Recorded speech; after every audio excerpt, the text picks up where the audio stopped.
The fluorescent lights hummed overhead as Katie Morrison clocked in at 5:33 a.m., her badge sliding through the reader with the whisper of 1,000 other mornings.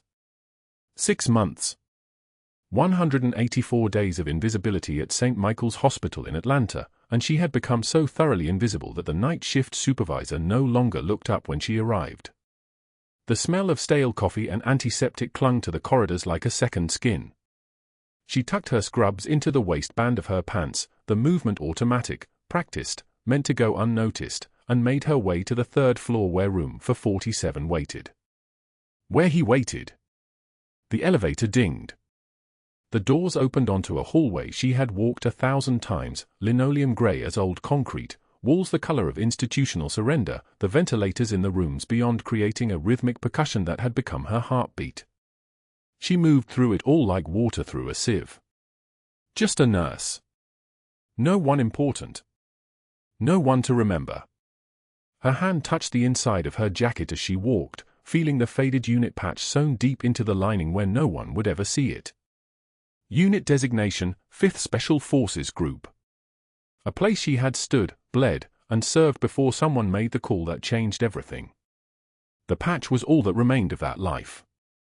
A reminder that she was not just Katie the nurse. That somewhere under the scrubs and the deference was someone else entirely. Room for 47 was at the end of the corridor, its door cracked just enough to see the patient's right leg elevated on pillows, the bulk of bandages visible beneath the hospital gown. Sergeant First Class Marcus Webb. The Green Beret medic. The man who had replaced her at Forward Operating Base Shank in Kandahar 13 months ago. The man who had taken shrapnel meant for a convoy she would have been protecting if she had still been there. The wound that kept him in this bed for the last 6 months was a shrapnel wound that had embedded itself in his left shoulder and along his ribs, fragment of the same IED that would have killed everyone on that patrol if the blast had detonated 5 feet closer. She had been assigned to monitor him the moment he arrived through the emergency department. Not as his nurse, that would be too obvious, too direct. But as one of the rotation of staff assigned to his care, someone close enough to observe, to listen, to understand whether the foreign military sales program had leaked his location or if the attack had been pure chance. That was her real job. That was why she had become a nurse in the first place. Not to push bedpans. Not to check vitals. But to blend in. To watch. To stay embedded where the army needed her to stay. She pushed the door open. Marcus was awake, which meant he had not slept again. His eyes tracked the door, muscle memory from too many deployments making him assess threats even in a hospital bed in Atlanta. Then something in his face shifted. Recognition flickered. Not of her. Not yet. Just the awareness that another human had entered his space. His right hand was already reaching for the call button before his brain caught up to his training. "Morning, Sergeant," Katie said, her voice soft enough not to startle him further. "Just checking your dressing before the day's shift takes over." She moved with the precise efficiency of someone who had done this 6,000 times before. Hand steady. No tremor. No hesitation. She checked the bandaging on his shoulder, the surgical site was healing clean, no signs of infection, and noted the slight tension still present in his jaw when her fingers pressed around the wound margins. "Vitals look good," she said, already moving through the ritual. "Pain level this morning?" 3, he said. It was probably a 5, but men like Marcus did not complain. Men like Marcus endured. "You're new." "Been here 6 months, Katie said, and that was true. She had been here for 6 months. Her hands moved to the foresight, checking the line for infiltration, the gesture so practiced it required no conscious thought. The real part of her mind, the part that had been trained at Fort Bragg, that had run combat medical scenarios until her hands moved on instinct, was somewhere else entirely. Listening. Waiting. Assessing. Marcus said. He closed his eyes again. She was already forgotten. She had just finished the initial assessments when footsteps approached from the hallway. Crisp. Authoritative. The kind of footsteps that announced arrival before the person entered the room. Dr. Richard Mercer appeared in the doorway like a man who had been waiting for permission to exist and had finally given it to himself. He was tall in the way that tall men who had never worked with their hands could be, all elongated limbs and the kind of posture that came from never having to actually lift anything heavier than a clipboard. His white coat was pristine. Not a wrinkle. Not a spot of blood or sweat. He had been a cardiologist for 19 years before moving into hospital administration 5 years ago, and he wore that history like a general wore stars. "Morrison," he said, not looking at her. He was already turning toward the bed, already dismissing her from his perception. "Page me if his troponin levels come back elevated." His vancomycin dose was increased to 18 milligrams per kilogram, Katie said. The words came out level, measured, quiet. That puts him at 2 grams for every 8 hours. Standard dosing based on his renal function. Dr. Mercer stopped. He actually stopped moving. And then, slowly, he turned to face her. "Excuse me." His voice was not loud. It was worse than loud. It was the kind of quiet that happens before something breaks. An intern stood behind him in the doorway, Rodriguez, maybe 24, fresh from his third-year rotation at Emory. Young enough to still believe that hierarchy was about qualifications instead of cruelty. The dose, Katie repeated, because she had been wrong before and she would not be wrong again, exceeds the maximum recommended range. Given his presentation and his lab values, 1.5 grams every 8 hours would be more appropriate and would reduce the risk of nephrotoxicity. The silence that followed was the kind of silence that happens in operating rooms when someone has just made a mistake. The kind of silence that happens before blood spills. Dr. Mercer stepped closer to her. Not threatening. Just close enough that she could see the calculation happening behind his eyes. Close enough that a younger woman, a less experienced woman, a woman who had not spent for years in places where men tried to kill her every single day, might have taken a step back. Katie did not move. "I have been treating patients at this hospital for 19 years, Dr. Mercer said. His eyes moved to the intern, then back to Katie. "I have trained more residents than I can count. And I have never, in all that time, had a floor nurse attempt to rewrite my treatment protocols." "I'm not rewriting anything," Katie said. Her voice had not changed. There was no anger in it. No defensiveness. Just fact. "I'm reading the chart.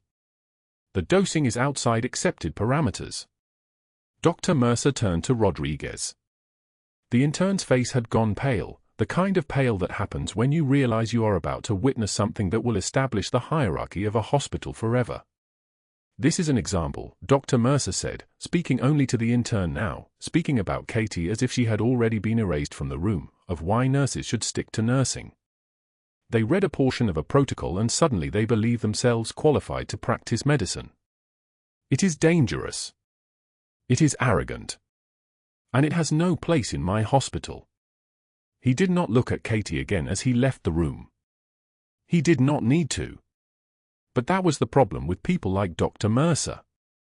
They assumed that silence meant agreement. They believed that a woman who did not fight back was a woman who accepted defeat.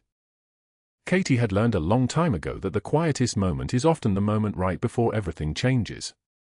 She finished checking Marcus's made a note in his chart about the dosing concern, and moved through her morning rounds as if the last 5 minutes had been erased from time itself. The hallway stretched out before her. 73 rooms. Hundreds of patients. And somewhere in this building, a woman was learning that competence without credentials was an insult that Dr. Mercer would spend the next 6 months making her regret. What she did not know yet was that the game had already begun. The grand rounds began at 7:53 a.m. with 12 residents arranged in a semicircle around the intensive care unit's main conference table, coffee cups steaming, notebooks open, the machinery of medical hierarchy on full display. Dr. Mercer stood at the head like a conductor before an orchestra, his tailored white coat pressed sharp enough to cut, his voice carrying the particular satisfaction of a man about to make an example of someone. Katie stood at the periphery near the medication cart, invisible by design, checking the vancomycin levels for room for 47, when Mercer's voice pivoted toward her like a searchlight. Patient in 4027, he announced, holding up a chart, her chart, the pages crisp from his grip. Let's discuss what happens when protocol becomes suggestion. He turned the notes toward the residents. Notice the dosing calculation here. Our nursing staff adjusted the vancomycin without consulting pharmacy. No collaboration. No deference to established hierarchy. Just correction. The word landed like a scalpel. This is what dangerous shortcuts look like. This is how sepsis spreads. This is how patients die. The residents wrote notes. One of them, a young woman with her hair in a braid, glanced toward Katie, then quickly away. Nobody spoke. The silence in the ICU was the kind that happens when people sense a predator at work. Katie did not flinch. She did not look up from her cart. She continued checking vials, her hands steady as surgical instruments, her breathing unchanged. The vancomycin bottle caught the fluorescent light, a small cylinder of clarity in a room full of choreographed cruelty. Inside her chest, something cold was forming.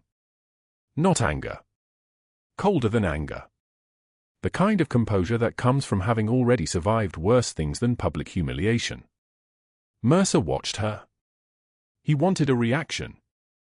Wanted to see her face break, her hand shake, her voice crack with apology. Katie gave him nothing. She simply finished her count, closed the cart drawer with a soft click, and moved to the next station as if he were not speaking at all. The residents shuffled their feet. One cleared his throat. Mercer's jaw tightened. The patient recovered, Katie said quietly, not turning around. Your antibiotic started at day 4. My dosing prevented sepsis on day 2. She paused at the doorway. The chart shows that. She left before he could respond. That was the first rule of controlled anger: never give them the satisfaction of watching you fight back. Never stay long enough for them to recover. Leave them standing in your silence.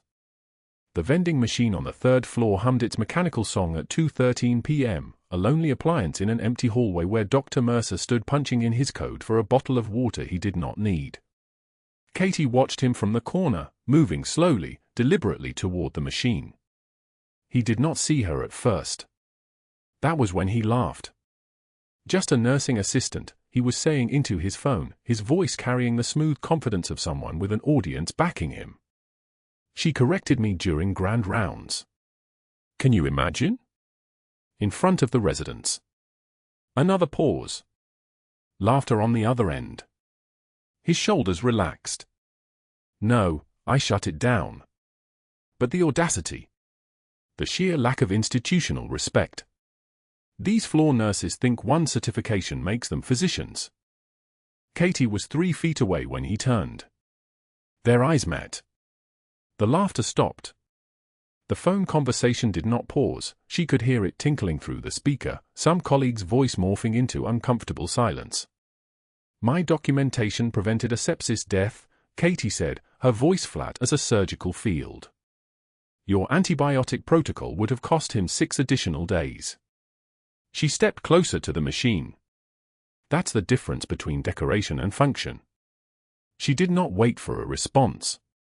She took her water bottle and left him standing there, phone still pressed to his ear, the other voice on the line asking if he was still there, the question hanging in the fluorescent hum like an accusation. Mercer's face went the color of drying blood. By Wednesday, she was checking a patient's for sight in room for 41 when his shadow fell across the doorway. She did not look up. She knew the sound of his breathing when he was angry, the particular tension in his shoulders when he was preparing something calculated. That's insubordination, he said quietly, so only she could hear. So only she would understand the weight of it. Katie straightened, turned, waited. You questioned my post-operative antibiotic protocol in front of the attending. His finger came up, pointed at her face like a weapon. You don't get to do that. You don't have the credentials. You don't have the authority. You have a GED in applied nursing and a patient assignment. His voice was getting louder now, the performance building. And you used it to undermine me. In front of my team. He jabbed his finger closer. I am calling security. You're being escorted out. Your badge is being revoked. We're filing a report with the state licensing board for practicing medicine without credentials. The hallway was starting to fill. A resident passing. 2 nurses from the adjacent unit. The attending from cardiology pretending to check something on his phone. Mercer had chosen his stage carefully. Katie stared at him without blinking. The anger was there, a white-hot thing moving through her bloodstream, but her face remained a frozen lake. Eyes like the moment before a storm breaks. Breathing perfectly controlled. Are you finished performing? She asked. The words were soft. Almost gentle. Which made them more devastating than a shout. Mercer's hand dropped. His mouth opened. Closed. The finger that had been pointing at her face hung suspended like an accusation with nowhere to land. The attending from cardiology had actually paused, unable to look away from the moment where his colleague had simply vanished. Where the authority that had filled the hallway 3 seconds ago had evaporated like alcohol on a surgical tray. Katie turned back to the foresight. Adjusted the tubing. Checked the flow rate. Moved on to the next room as if he were not still standing there, as if his entire tirade had been background noise, the ambient hum of something small and desperate trying to matter. He did not follow her. He could not. She had taken something from him in that moment, not his position, not his credentials, not anything that lived on paper. She had taken the fear that his authority might be real, that his anger might cut deep, that she was small enough to break. By Thursday, Mercer had shifted strategy. Controlled anger required controlled response, and Katie had shown him she possessed both in infinite supply. So he stopped shouting in hallways. He started using the system.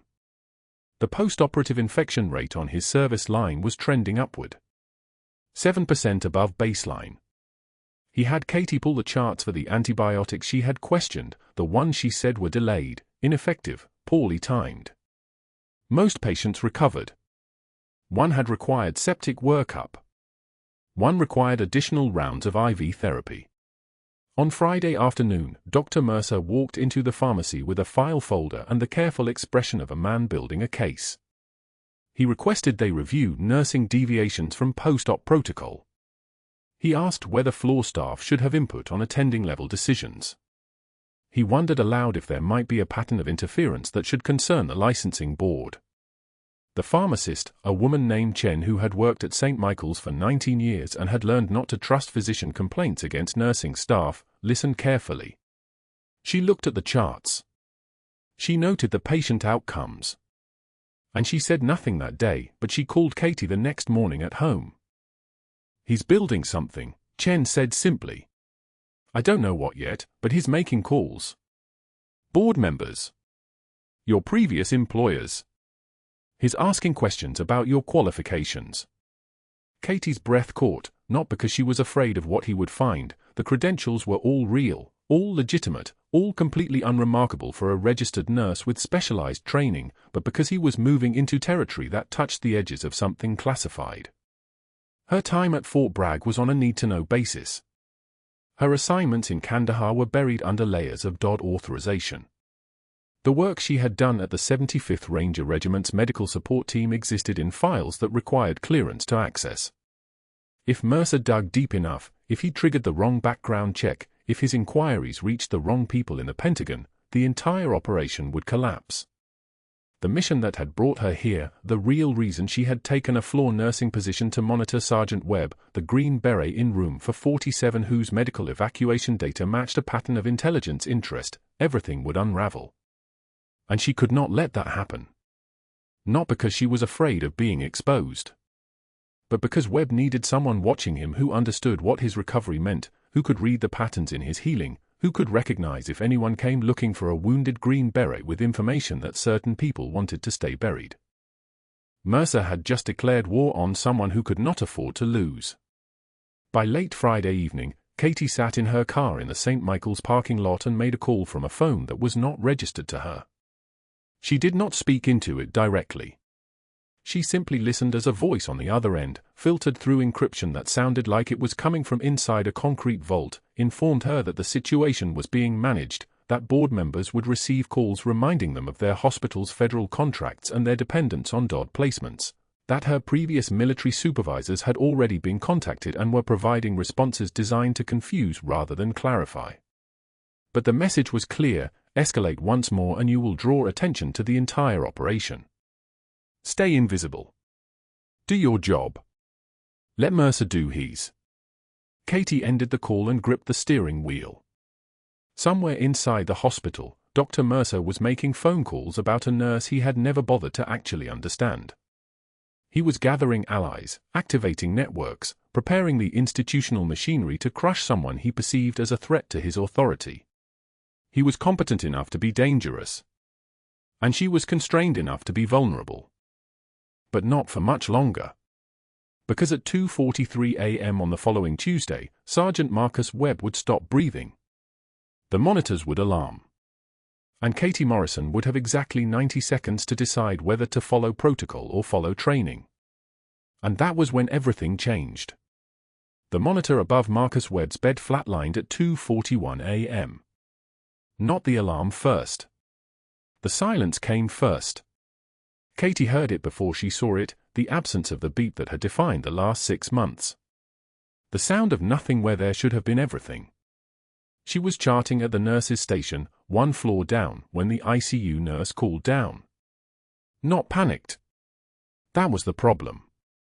That flat, practiced tone meant the seasoned staff already knew what they were looking at and had decided it wasn't worth raising their voice over. Pneumothorax, massive. Webb's crashing. Katie was moving before the call ended. The skeleton crew meant no attending on the floor. Dr. Mercer was scrubbed into an emergency appendectomy in the OR. The resident was in the cafeteria. The nearest physician was 15 minutes out by ambulance, and Marcus had maybe 8 before his cardiac output collapsed from the pressure building inside his chest cavity, crushing his lungs like a fist closing. She took the stairs 3 at a time. The ICU was ice. Not temperature, atmosphere. That particular cold that comes when a room full of trained people realizes they are about to watch someone die and no one has the authority to stop it. The ventilator wheezed its mechanical rhythm. Marcus's oxygen saturation was 61 and falling. His blood pressure was 84/52. His skin had that waxy, desperate pallor that meant his body was already shutting down peripheral systems, pulling blood toward the core. Katie saw the X-ray on the screen. Collapsed right lung. Free air filling the pleural space. The textbook image she'd studied 100 times in field medicine courses translated into flesh in front of her, a 28-year-old Green Beret who'd survived 2 IED explosions and a sniper's ricochet was about to suffocate from his own body turning against him. The room tilted. Not the room. Her vision. The fluorescent ceiling dissolved and reformed as the canvas tent of Forward Operating Base Wolverine, Sanjan Valley, Kandahar Province, July 2019. The smell hit her first, not antiseptic but diesel and copper and the particular stench of human blood oxidizing in 127-degree heat. She was younger in the memory. Thinner. A specialist's rank still fresh on her shoulders. The IED had taken out the Humvee 2 clicks north, and they'd brought in the driver with a collapsed lung and a hole through his shoulder that you could fit your fist into. She'd been alone. Just her and 2 junior medics and a radio that wouldn't reach battalion. She'd done the needle decompression at 1,415 hours. She'd watched his O2 sat climb, 52, 64, 71, 79, 87, 94. Stable. The whole thing took 43 seconds. Then they'd extracted him. And he'd lived. "I need the crash cart," Katie said. Her voice had changed. Not in pitch. In weight. The timid, deferential nurse disappeared. Something else rose in her place, something that had learned to speak in a tent in the desert where people with more rank than wisdom fired weapons while she kept the bleeding from becoming permanent. The ICU nurse stared at her. "We need to. The crash cart. Now." It wasn't a request. It was a command, and the nurse moved because something in Katie's posture had shifted, something that made the air around her feel like it was compressing. She'd spent 6 months hunched and small, apologizing for her competence, offering corrections with the trembling syntax of someone afraid of her own knowledge. That person was gone. The crash cart was against the wall. Katie pulled it close. Her hands moved on their own, muscle memory that belonged to a different life, a different rank, a different uniform. She found the 14-gauge needle in the emergency kit. Her fingers knew its weight before she touched it. The second intercostal space, midclavicular line. The anatomy was automatic. The technique was muscle memory written into bone. Second intercostal, she said quietly. Not explaining. Announcing. The senior resident had arrived. He opened his mouth.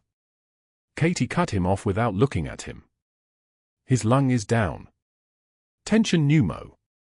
He has for minutes before this becomes irreversible. She swabbed the site with antiseptic. One fluid motion. The needle went in at the precise angle, not aggressive, not hesitant. The pressure in her hands was the same pressure she'd applied in a FOB in Kandahar under fire. The needle entered the pleural space and the hiss of air escaping was like a scream the patient couldn't make. The monitor changed. Oxygen saturation, 63, 68, 74, 81, 88, 92. Stable. Marcus's blood pressure began to climb. 84 to 91 to 98. The room was silent. The kind of silence that comes when people realize they've just witnessed something they don't understand. That buys us time, Katie said. Still not looking at anyone. But it's a temporary measure. The air will reaccumulate. He needs a chest tube or a surgical intervention. The resident's face was bone white. What is your training background? Katie didn't answer. She was already moving to the bedside, assessing. The needle decompression had bought minutes, not hours. The pneumothorax was massive. The re-expansion would be incomplete. She could feel it the way a safecracker feels the tumblers. There was something else. Bleeding, maybe, from the original injury. A lacerated lung tissue. Something the initial imaging had missed because imaging missed things when the trauma was severe enough. She looked at the senior resident. Get me a scalpel from the OR cart. Size 15. And a thoracotomy tray if you have one. Left anterolateral approach, fourth intercostal. That's not a nurse's call, the resident said. No, Katie agreed. It's a captain's call. The words hung in the air for exactly 1 second before Katie realized what she'd said. What she'd revealed. The senior resident stepped back like she'd transformed into something else. In a way, she had.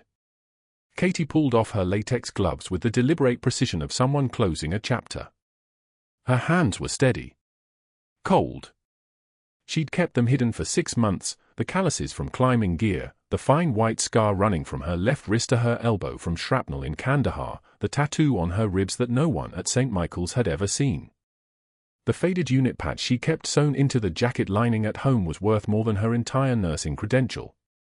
The scalpel came from the OR. Someone, maybe the nurse, maybe the resident, she wasn't sure, had called for an attending. The surgical team was rolling. But in that moment, there was a space between what was and what would be. A space where Katie Morrison, the invisible floor nurse, ceased to exist, and something colder and more dangerous took her place. And that was when the phone rang in the security office downstairs, and someone was already pulling up the ICU camera feeds, and Dr. Mercer was going to know exactly what she'd done before the surgery even began. The ICU resident's hands trembled as he scrolled through the security footage. 47 minutes. That's how long it took for him to find Dr. Mercer and show him what the cameras had captured in room for 47. Katie Morrison, hands moving with surgical precision, her voice dropping an octave as she called orders nobody on a nursing floor had any business calling. The needle decompression. The field thoracotomy with a scalpel from the crash cart. The way she'd pronounced sinus rhythm like someone who'd saved lives in places where hospitals had dirt floors and mortar rounds for ceilings. Dr. Mercer's face had gone white, then red, then something worse, a shade of purple that suggested his blood pressure was climbing towards stroke territory. He'd asked the resident one question: did anyone else see this? And when the answer was no, Mercer had picked up his phone and started making calls. The first call went to Dr. Richard Sterling, a board member with a vacation home in Kiowa Island and a golf handicap he mentioned at every hospital fundraiser. "Richard, we have a serious problem. One of our nursing staff performed an authorized surgery last night. A thoracotomy. No license, no physician supervision, nothing. I have it on camera." The pause. The careful intake of breath. "Yes, I'm aware of the implications. Yes, she's still here. No, I haven't contacted legal yet, I wanted your counsel first." The second call went to someone in the Department of Defense Medical Personnel Records in Falls Church, Virginia.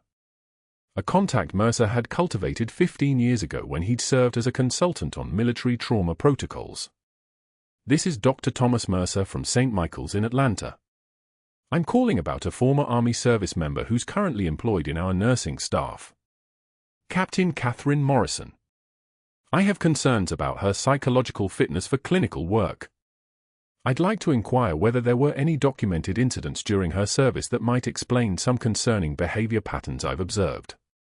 The voice stayed level. Professional. Poisonous. Red flags in her references. Evasive work history. Unauthorized decision-making.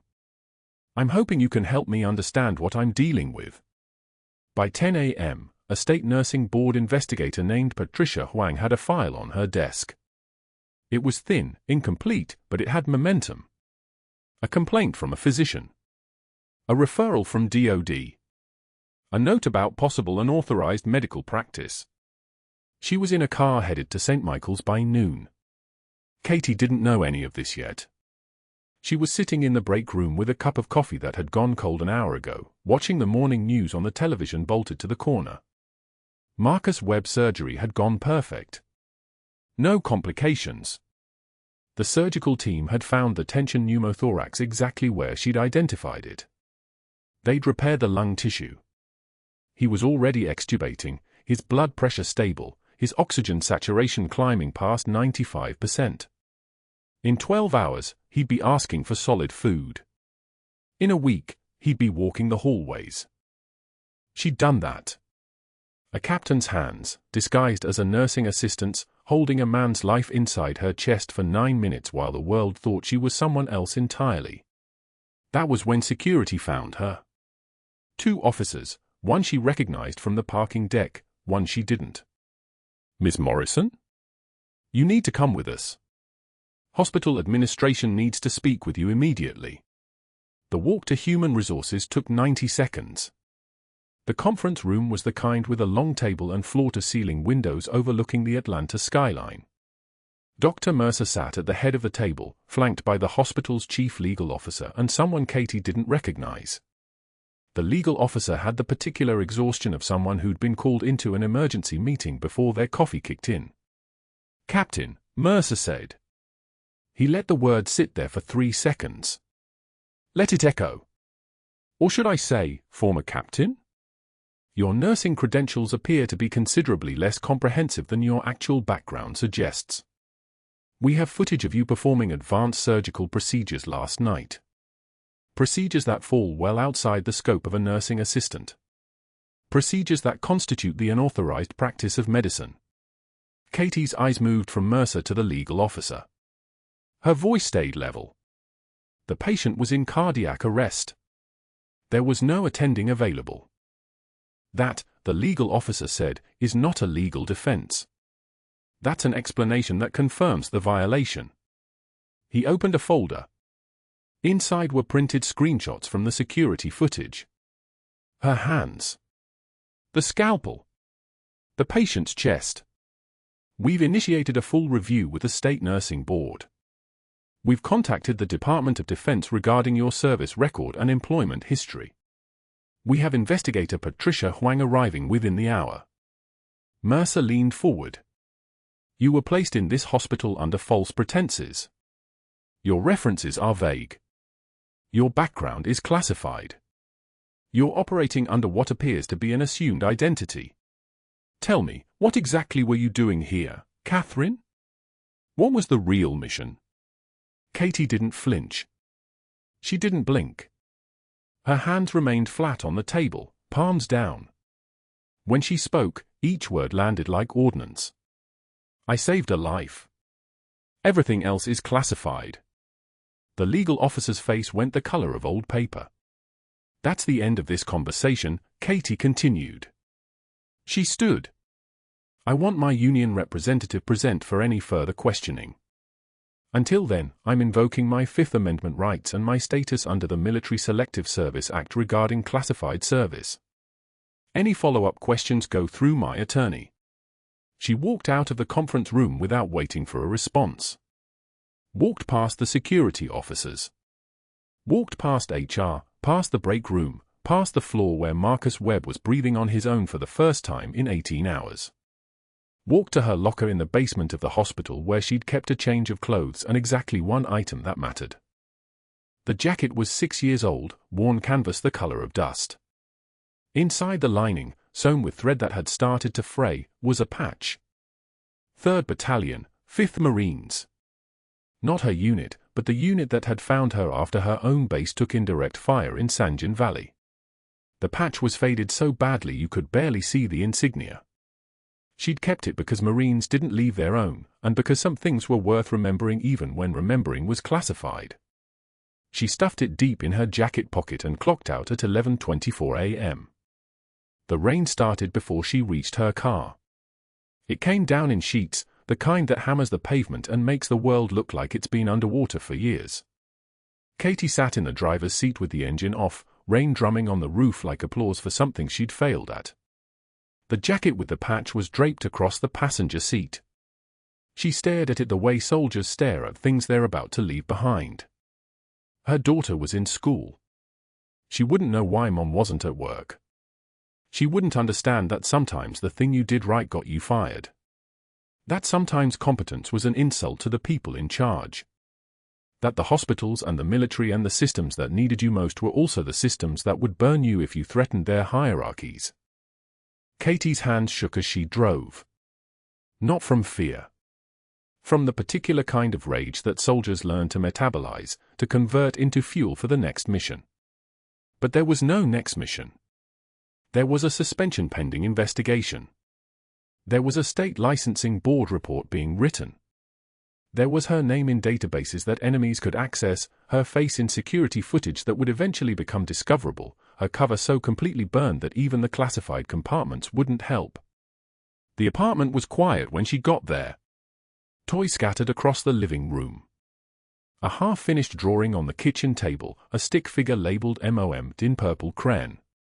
She made tea she didn't drink and sat at the kitchen table, the faded unit patch in her hands, turning it over and over like it might contain answers. At 2:13 p.m., she heard the school bus outside. At 2:22 p.m., Emma pushed through the door with her backpack and her questions. "Mommy? Why are you home?" Katie's eyes burned. But soldiers don't cry. They don't tremble. They sit at kitchen tables at 3 in the afternoon and they try to find words that a third grader can understand. They explain that sometimes people don't like it when you're good at things. That sometimes doing the right thing costs everything. That sometimes you have to go away for a while so the bad people can't find you. Emma climbed into her lap. "You're a good nurse, Mommy. You saved that man." "I know, baby. I know I did." The rain kept falling.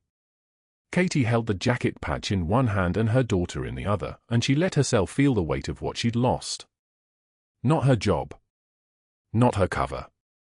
Not her classification or her credentials or her future in the medical field. She'd lost her invisibility. She'd lost her place to hide. She was still sitting there when she heard it. A sound that civilians rarely recognized, the distant thump of helicopter rotors, moving fast through rain-heavy air, heading toward downtown Atlanta with the particular urgency of military transport. The sound got closer. Then closer. Then it was over the hospital, and Katie's hands went very still.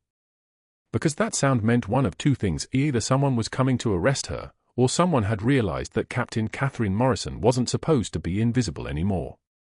The helicopter rotors faded. Katie stood motionless in her apartment, listening to the silence that followed. Her daughter had fallen asleep against her shoulder an hour ago. The child's weight was a tether to something normal, something true. Katie pressed her forehead against the window, her breath fogging the glass. She did not sleep that night. She did not sleep the next 3 nights either. On the 4th morning, an email arrived at 6:11 a.m. Mandatory badge return. Collect personal items. Human resources would be present.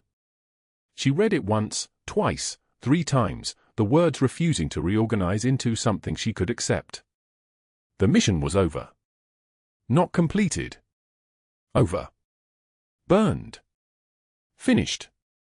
And she had failed in the one job that mattered, staying invisible long enough to see it through. Katie showered. Dressed in scrubs because she had nothing else to wear anymore.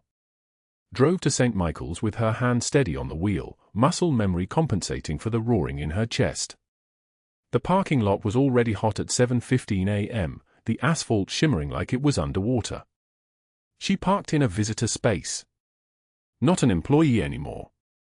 The detail lodged like shrapnel. The badge return was supposed to take 15 minutes. The HR coordinator, a woman named Patricia with kind eyes, had clearly been briefed. She did not mention the suspension or the investigation or the board's concerns about Katie's credentials. She simply held out a cardboard box and said, "Take your time." The woman left the office. A courtesy. An apology. Katie appreciated it even as she hated it. She was packing the photograph, her daughter's 3rd grade picture, taped to the inside of her locker when she heard voices in the hallway outside. Multiple voices. Male voices. One of them spoke with the compressed efficiency of someone used to giving orders. Katie did not move. She did not need to. 30 seconds later, a man appeared in the office doorway wearing a United States Marine Corps dress uniform and captain's bars. The fabric was so crisp it could cut. Behind him came 2 others in identical uniforms, and behind them, a woman in a charcoal suit carrying a leather portfolio. The Marines moved like they were compartmentalizing violence. Katie recognized the stance immediately. Had worn it herself. The captain's eyes found hers and held. "You Katie Morrison." She stood. "I am." "Come with us, please." It was not a request. It was a command. Not unkind. But unmistakable. The Marines flanked her as they moved through the corridors. Every staff member they passed froze. A nurse dropped a medication tray. The sound of plastic hitting linoleum echoed down the hall like applause in a cathedral. Katie kept her face forward, eyes fixed on a point beyond the wall, the way she had been trained to move through hostile territory. Do not engage. Do not react. Do not confirm. They entered a conference room on the 3rd floor. The woman in the suit closed the door. Her voice was quiet and authoritative, the accent pure Washington, D.C. "My name is Margaret Chen. I'm with the Defense Counterintelligence and Security Agency. Captain Morrison, I need to know why you didn't tell St. Michael's Hospital that you were active military." Katie's hands, which had been folded on the table, opened very slightly. "Because my orders were to remain embedded. To monitor Marcus Webb through his recovery and determine whether foreign actors were targeting special operations patients at this facility." "And did you find evidence of that?" "No. Marcus was safe. The hospital staff were professional. The only threat present was internal." Chen exchanged a look with the Marine captain. He nodded and rose from the table, moving into the hallway. Katie heard him on his radio, speaking in clipped phrases. When he returned 60 seconds later, Mercer was with him. Dr. Mercer walked into the conference room still wearing his white coat, still holding himself like a man who had won every argument he'd ever had. He saw Katie. His expression shifted from confusion to anger to something much colder. Calculation. What is this? He demanded of Chen. The Marine captain stepped forward. His movement was precise, without wasted motion. He moved like someone who had spent years perfecting the art of controlled violence. When he spoke, his voice was so calm it sounded dangerous. Dr. Mercer, I'm Captain James Holloway, United States Marine Corps. I'm here to inform you that Captain Catherine Morrison has been operating under Pentagon directive while employed at this hospital. She is not a nursing assistant. She is not a technician. She is a combat medical officer with the 75th Ranger Regiment, Bravo Company, deployed to Kandahar Province for 36 months. I'm going to read her commendation while you listen. And then you're going to explain to the federal agents in this room why you've been actively threatening her employment. The silence that followed was so thick you could operate in it. Holloway opened the folder. His voice shifted into a formal register, the cadence of military citations. Captain Catherine Morrison, for extraordinary valor in Kandahar Province, when her medical outpost came under sustained enemy fire for 9 hours. Against overwhelming odds, she remained at her post, treating 14 wounded Marines while the facility was mortared. She maintained triage protocols under fire, administered emergency procedures with no backup, and refused evacuation until the last casualty was stabilized. Her action saved 7 lives that would have been lost otherwise. He paused. Looked at Mercer. Does that sound like someone you should be threatening to fire? She performed an unauthorized procedure on my patient, Mercer said, his voice now careful, measured, dangerous in a different way. The way of a man calculating risk. The Marine captain turned to Katie. What procedure? Needle decompression followed by a field thoracotomy. The patient had a missed tension pneumothorax during a night shift with skeleton crew. All attending physicians were in surgery. He was coding. You're a floor nurse. I'm a trauma medic. I was a floor nurse. The patient is alive because I treated him like a combat casualty instead of waiting for a doctor to arrive and explain why his lungs had collapsed. Mercer's face was darkening. She doesn't have the authority. Sir, with respect, she outranks everyone in this building, Holloway said quietly. And she has more combat medical experience than you'll see in a lifetime. I'd suggest you think very carefully about your next words. What happened next occurred in fragments. Chen made a phone call. 2 men in FBI windbreakers arrived within 8 minutes, badges hanging from their necks like a threat. One of them spoke to Patricia from HR. The other stood beside Mercer and asked him to come with them for a statement. Mercer tried to refuse. The FBI agent did not ask again. But that was not the moment that sealed everything.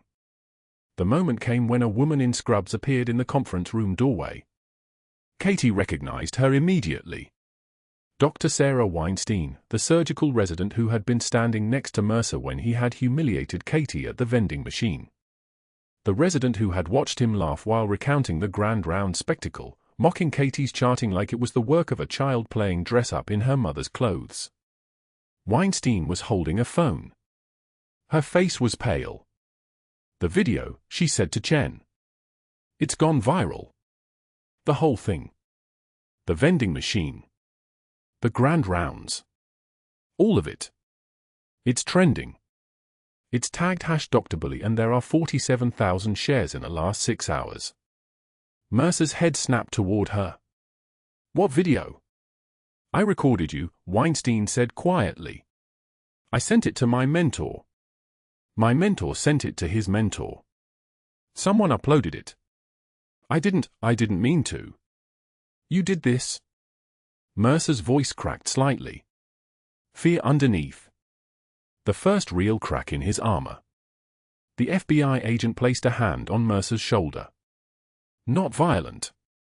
But firm. Controlling. Dr. Mercer, we're going to need you to come with us now. They escorted him out of the hospital at 9:33 a.m. Katie watched from the second-floor window as he walked toward the FBI vehicle, the morning sun hitting him directly, no shadow to hide in. Holloway stood beside her. There's more, he said quietly. Your old commanding officer. General Sawyer. He saw the video. He called his former med school professor, Dr. Marcus Haley, the surgeon who trained Mercer. Katie turned from the window. Haley released a statement this morning. Public statement. Disowning Mercer. Demanding the hospital board investigate his pattern of abusing personnel who have more combat medical experience than he'll ever see in a lifetime. The board's already moving. They're opening a formal review. His attending position is suspended pending investigation. The words arrived like they were traveling from very far away.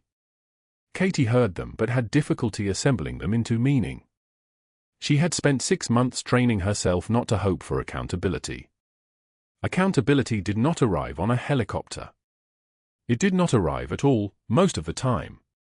People like Mercer accumulated power through cruelty the way some people accumulated money.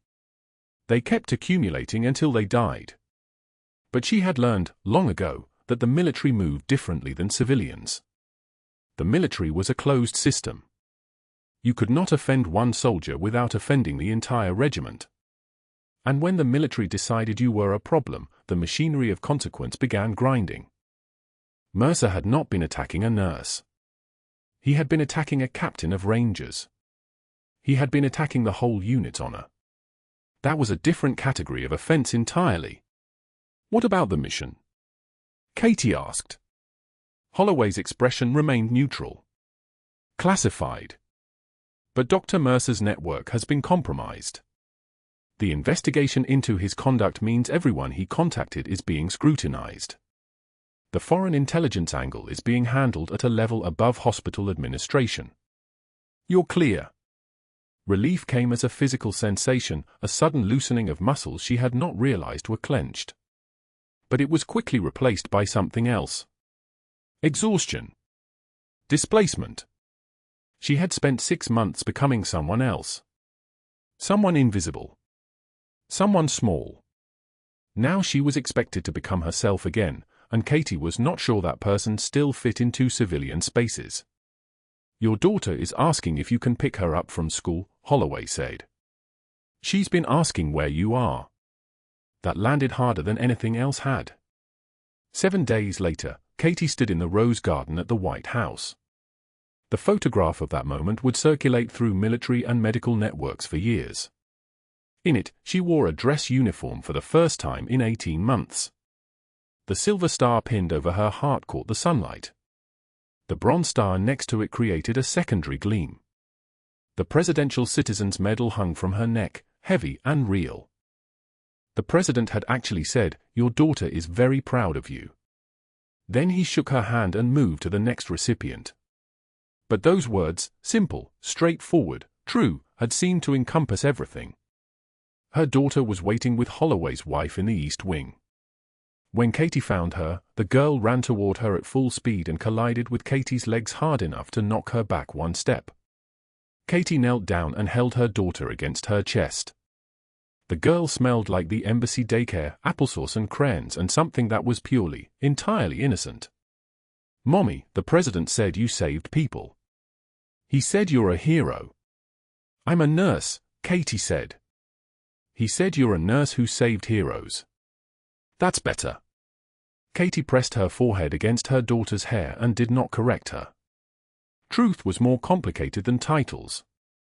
A nurse could be a captain. A captain could be invisible in a hospital corridor.